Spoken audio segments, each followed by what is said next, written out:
Saudi Arabia says it's willing to end the war in Yemen. The kingdom proposes a ceasefire with UN support, but Houthi rebels say it doesn't go far enough. I'm Andrea Sankey, and today's newsmaker is the Saudi peace proposal.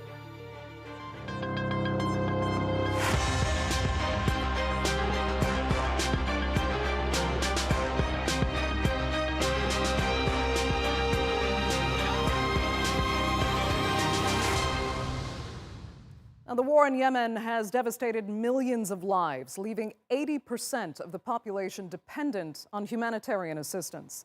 But finding a way out of the fighting remains as elusive as ever, even with Saudi Arabia's newly proposed ceasefire plan. Houthis rejected it almost as soon as it was offered, saying it only contained the same unacceptable conditions that were on the table a year ago. The Saudis say that response proves the Houthis aren't actually interested in peace. In a moment, I'll ask our panelists what they think, but first, here's a closer look at Riyadh's latest proposal for peace.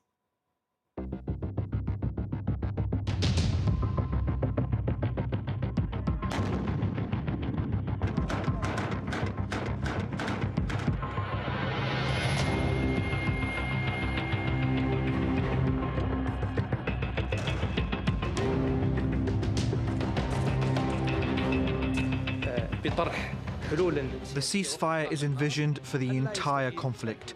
We want the guns to fall completely silent. It's up to the Houthis now. We are ready to go today.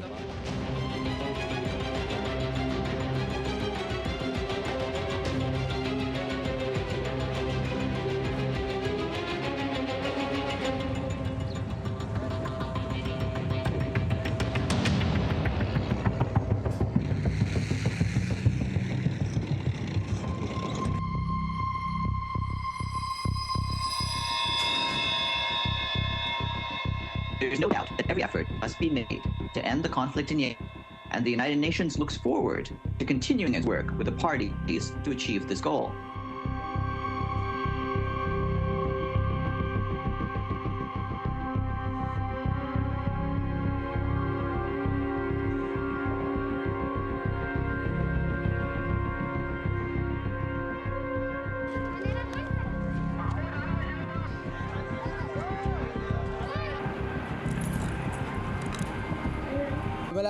No single human was left in the village, those who fought against Houthis or not.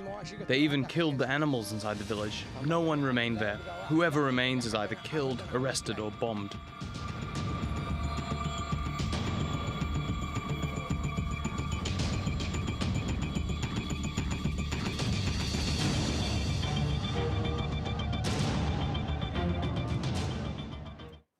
Okay, let's get straight to our panel. And joining me from Istanbul is Dr. Najeeb Ghanem. He is Yemen's former health minister and currently a member of the Yemeni parliament for the Islah Party.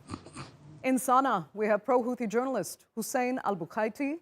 And in Washington, Giorgio Cafiero. He's the founder and CEO of the consultancy Gulf State Analytics. Thanks all so much for joining us. You know, as a news consumer, it looked hopeful when we saw that headline on Monday saying Saudi had offered this ceasefire, but looking closer, you could see the holes. Giorgio, the Houthis say there's nothing new.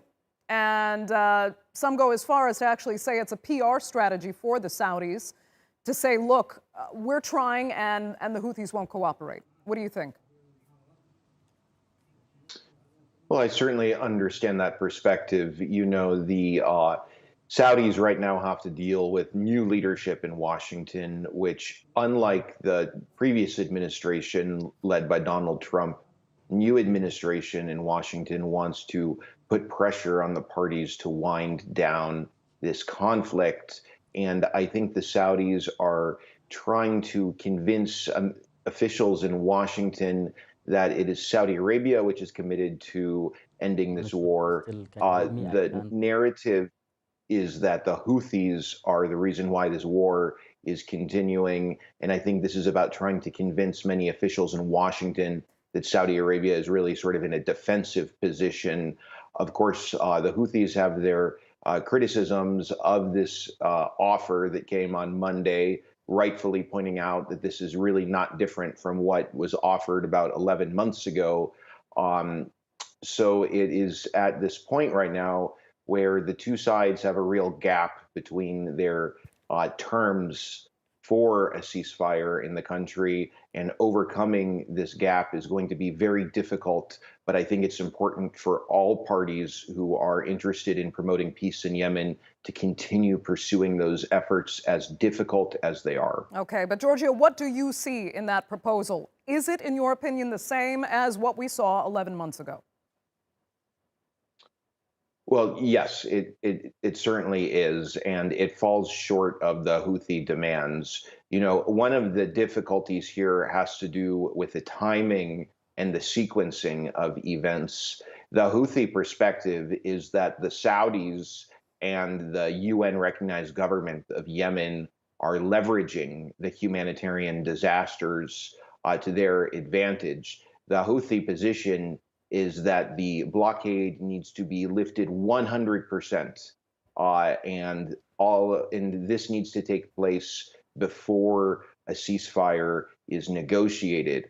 Of course, the other side of this conflict is the opposite position, and they want the order to be in reverse. Again, it's going to be very difficult to find some sort of a way for the two sides to agree on how to move forward with a ceasefire that hopefully at some point will be more successful than past efforts.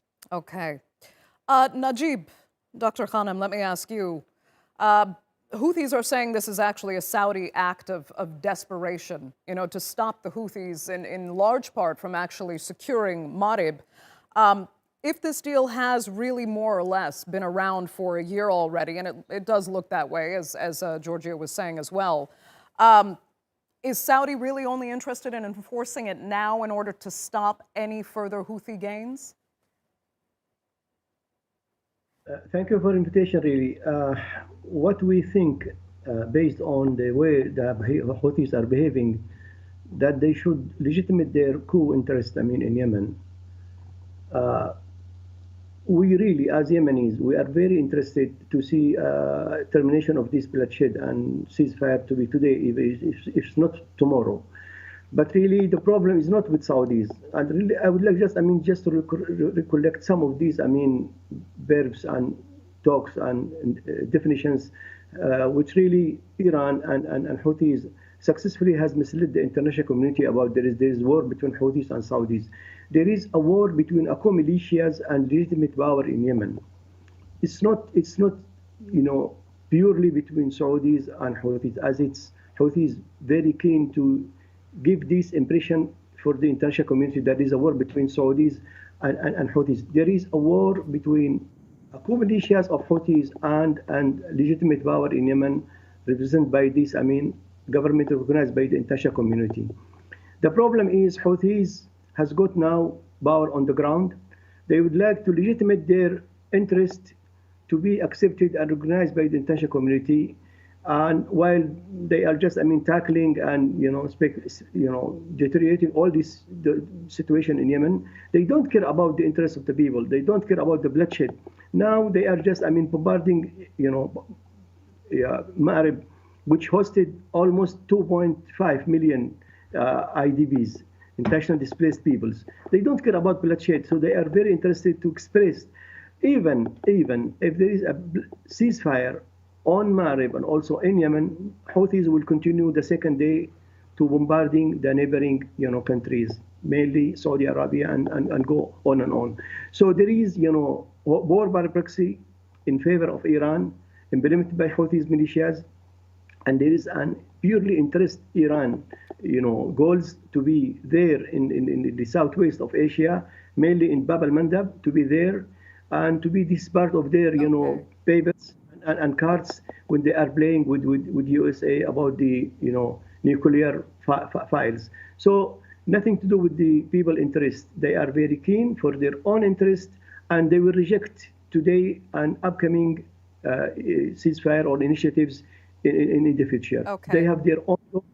They have their own goals, their own interest, nothing to do with the interest of the people in Yemen. Dr. Ghanem, I wanted to get Hussain Albukhaiti's response. Unfortunately, I believe we're having audio problems with his connection. Hussain, if you can hear me, I would actually like to point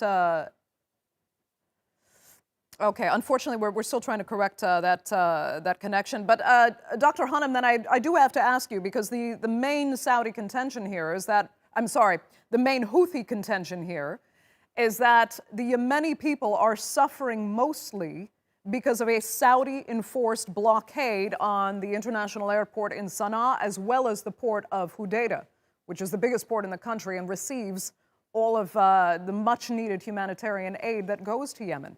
Why has Saudi not offered to lift that blockade, first and foremost for the Yemeni people, then also as, you know, a concession for peace? This is a very big liar implemented by Houthis and accepted by the international community, that there is a blockade. Last month, there was 270 flights came to Sana'a airports under the title of UN and Oman's air flights. So again, in terms of numbers, 270 flights came last month to Sana'a airports. And these airports between two brackets under the blockade. While in Aden airport, which is open, 210 flights came to Aden airports last month. So who is going to be blocked? I mean, Sana'a airports or Aden airports? The second thing, there is no blockade for fuel and food for the shipports in Hodeidah and elsewhere. So food and fuels are coming normally and regularly to these areas under the control of Houthis. There is a blockade for the smuggling of weapons by Iran. Okay. But they are misled the international community that there is a blockade. The fuel problem last month, because they are utilize these incomes by selling these fuels coming from outside to Hodeidah. They use it in implementing and feeding the war for their own war.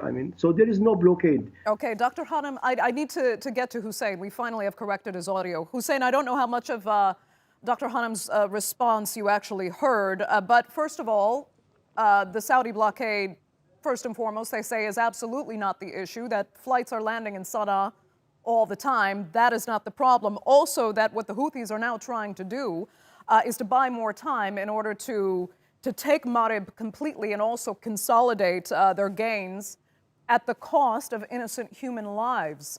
Is that what the Houthis are doing in rejecting this peace proposal? To be honest with you, they don't need to buy any time, as you say, to enter or control Marib.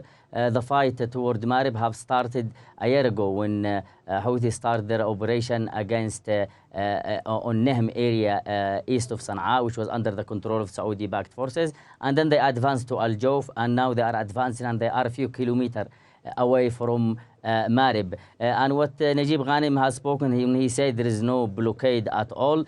This Saudi, as they call it, peace initiative, it is a clear proof that Saudi actually is blocking fuel ship from entering Hodeidah. That's why they said in return of a total ceasefire, we will allow few ship to come into Hodeidah port, and as well we will allow few flight to go from Sana'a. If there was so many flight and was no blockade on Sana'a airport and the port as well, then the Saudi will not put this in their initiative. And to be honest with you, if you look into it, Saudi has said this is an initiative for the crisis in Yemen. It looks like Saudi is acting that they have nothing to do to what's happening to Yemen. It's exactly MBS has acted that he had nothing to do with the killing of Khashoggi. But on the same time, why Houthis and Sana'a are refusing this initiative? Because the fuel shortages in Sana'a, or in area under the control of Sana'a,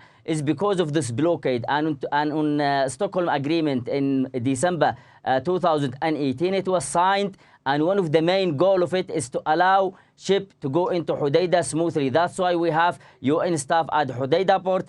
All the ships are searched by the Saudi-backed forces and as well by the United Nations, but still some ship has been in front of Jizan for almost a year. And this show you that how can Saudi, because they have not implemented the Stockholm Agreement, now they want to use that implementation for another goal. That goal is to stop the attack, or as in Sana'a say, the liberation of Marib, to stop the attack against Saudi Arabia. And as well, Saudi Arabia want this war to end and without bearing any responsibility. I mean, who is gonna give Yemenis compensation for the life that they have lost, for the total destruction that happened to the country? That's why this is the main goal from the Saudi. And Sana'a was clear. If Saudi want all attack either from Sana'a inside Yemen or as well outside Yemen against Saudi Arabia, they should stop all their attack and all their strike and a total lift of the blockade, and then there should be a talk directly with Yemeni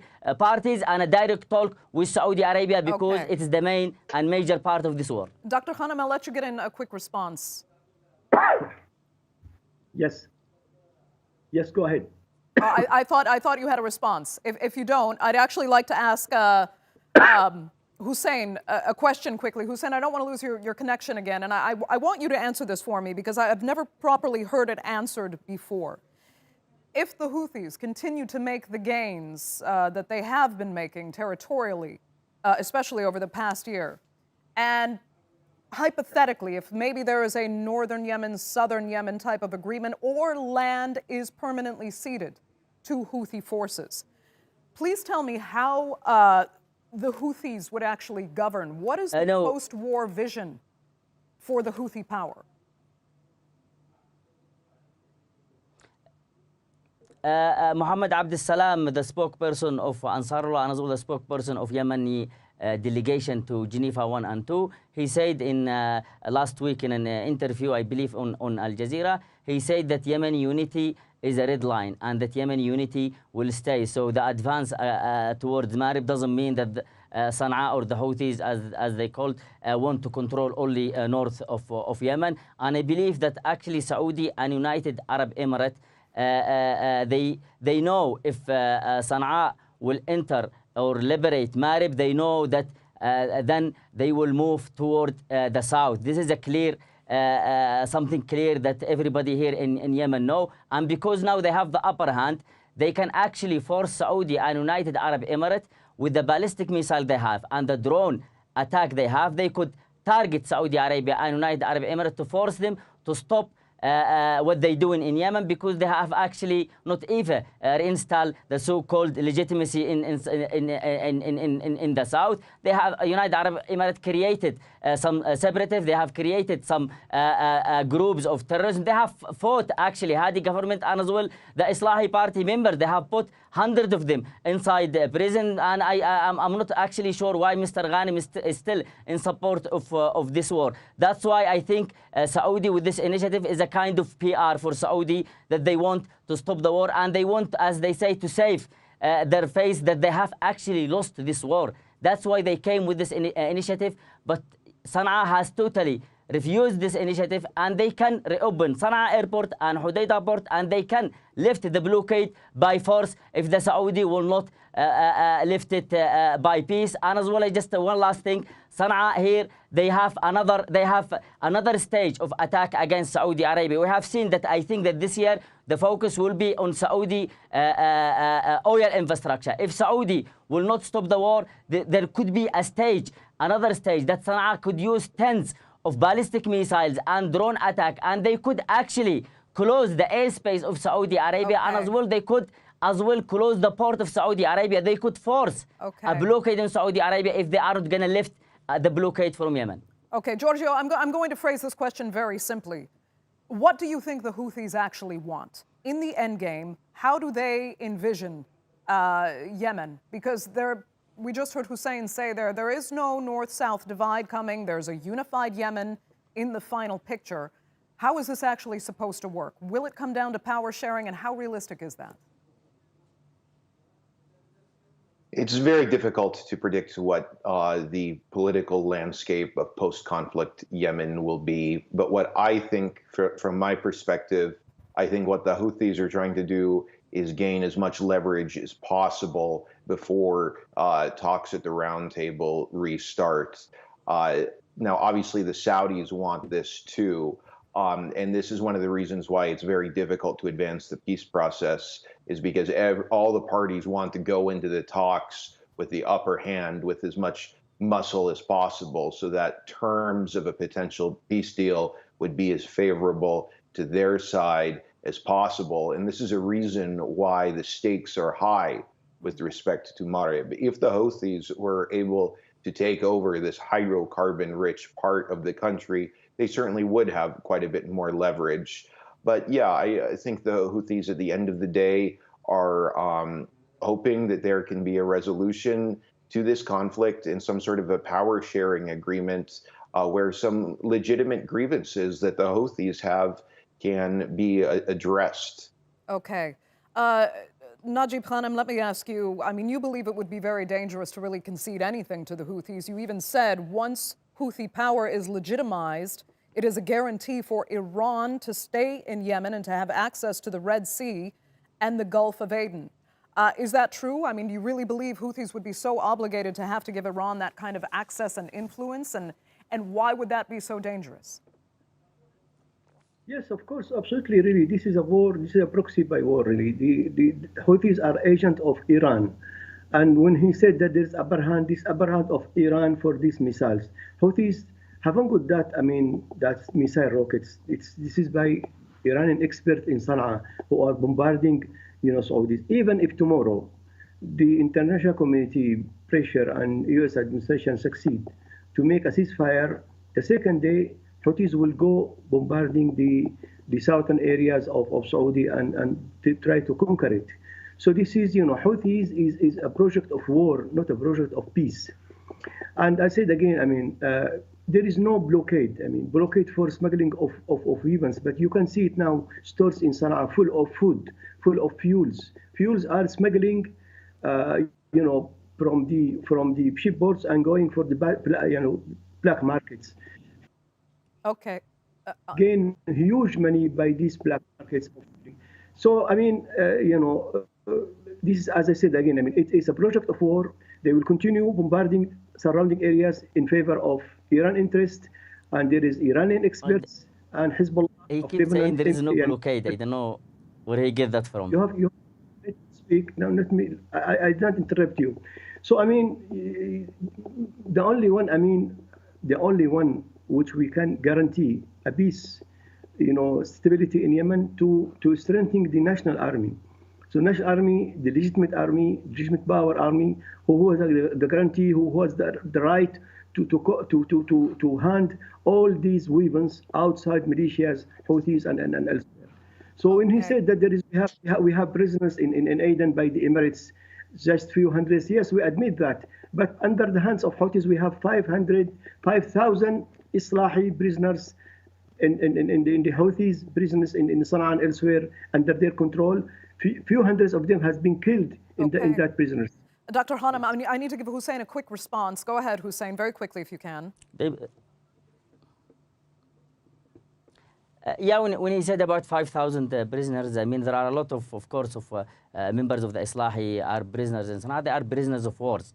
I mean, it's not that they were taken from the street of Sana'a or kidnapped from somewhere. They were people who are involved in this war, either directly in the front line. And I just want to, there is one funny thing as well about this Saudi initiative. They have spoken about the ship that they will allow to Hudaydah, certain number of ships. They say that the revenue from those ships must go into the central bank, into an account, and that money to be divided between Sana'a, the Houthi, and between Hadi government. So they have no problem for some money to go to the Houthi. And this was actually, this was one of the point in Stockholm agreement, but their main issue is why the Houthi is not paying the salary, and they won't use this revenue to pay the salaries. 85% of Yemeni income is coming from oil and gas, and the rest is coming from port and airport under their hand. So why they are looking at 1% of revenue that maybe will come into the hand of Sana'a, while 70% of the population is inside Sana'a, and the blockade is there, Mr. Najeeb Ghanem. Otherwise, Saudi will not mention in their initiative that they will let some plane to come into Sana'a, and as well let some ships to come into Hudaydah, because they know there is a blockade. Okay, Hussein, I need to get Giorgio in for a final response. And Giorgio, if I can take a quick step back to move this forward, actually, before we go, and ask how you believe the Houthis actually managed to get this far, up against major, Gulf powers and the firepower of the U.S. military, using U.S. weapons, of course. How were they able to gain this much ground, and will they keep gaining, and to what end? Excellent questions. I think the Saudi experience in Yemen can definitely, in certain respects, be compared to the U.S. experience in Vietnam. Even if there is a force that is much smaller, has much less advanced weaponry, they can still prevail in conflict. The Houthis are indigenous to Yemen. This is the terrain that they are from. They are very, very determined, very disciplined fighters. At the same time, I don't want to overlook the fact that Iran and Lebanese Hezbollah have played an important role in terms of boosting the power of the Houthi fighters. And of course, those external factors can't be overlooked. But I think this has a lot to do, as I said, with the Houthis sort of having what we could call sort of a home field advantage. And also, let's be frank, from the Saudi side, there's been one blunder after the other, an inexperienced military that really did not know what it was doing in Yemen. Giorgio, I will have to let that be the last word. We're unfortunately out of time. Thank you all three so much for joining us on this edition of The Newsmakers. Thanks to our viewers, of course, for tuning in as well. See you next time.